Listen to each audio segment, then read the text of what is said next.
Hey guys, इस प्यार को क्या नाम दूं सीरियल के अपकमिंग एपिसोड के अपडेट आपके लिए लेकर आया हूं। निरंजन की सच्चाई सबके सामने आ चुकी है। श्लोक ये सब सुनकर भड़क जाता है और बात पलटने की कोशिश करता है।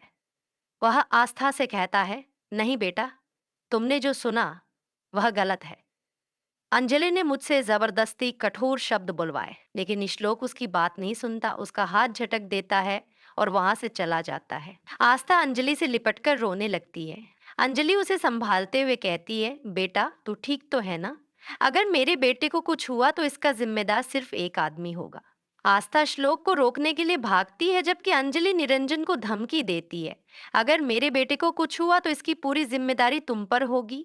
पहले तुमने स्वाति को श्लोक से दूर किया, जिससे उसका दिल टूट गया, और अब तुमने इतना बड़ा धोखा दिया। श्लोक गाड़ी तेजी से भगाते हुए कहीं दूर निकल जाता है। अंजलि कहती है, मुझे मेरे बेटे को रोकना होगा। उसे इस वक्त मेरी सबसे ज्यादा जरूरत है।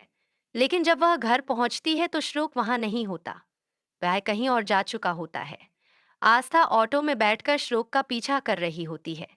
निरंजन गुस्से में चिल्लाता है, श्लोक! अंजलि श्लोक को फोन करने की कोशिश करती है, लेकिन वह फोन नहीं उठा रहा होता। निरंजन ताने मारते हुए कहता है, इस सब के लिए तुम जिम्मेदार हो। तुम चाहती तो सब ठीक कर सकती थी, लेकिन तुमने ऐसा नहीं किया। अंजलि गुस्से में कहती है, शर्म कीजिए, तुम्हारे घमंड ने तुम्हें अंधा बना दिया है। निरंजन गुस्से में आकर अंजलि पर हाथ उठाने वाला होता है, तभी वरद और बाकी घर वाले आ जाते हैं। वरद उसे रोक लेता है। अंजलि कहती है, वरद, अभी सवाल मत पूछ, बस जा और श्लोक को ढूंढ कर ले आ। पता नहीं मेरा बच्चा गुस्से में कहाँ चला गया है।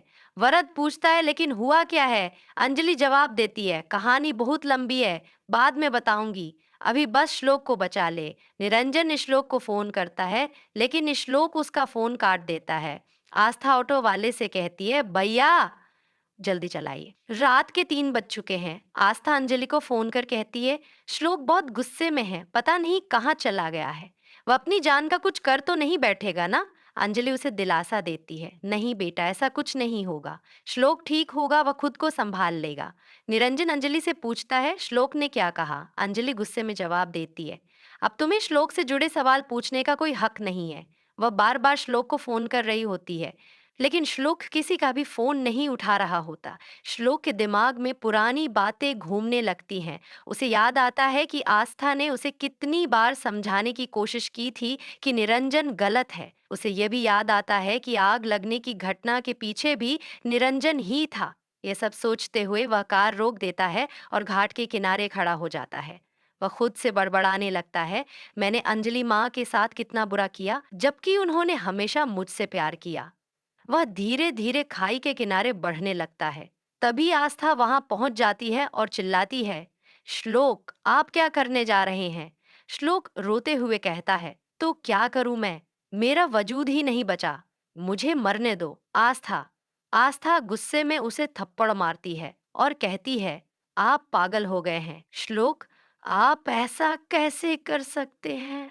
श्लोक रोते हुए कहता है, मेरे प्यार में क्या कमी थी जो बाबा ने मुझे इतना बड़ा धोखा दिया? आस्था उसे समझाने लगती है, श्लोक, हम मिलकर सारी समस्याओं का सामना करेंगे। माँ ने तुम्हें जिंदगी भर प्यार दिया, उनके बारे में सोचिए।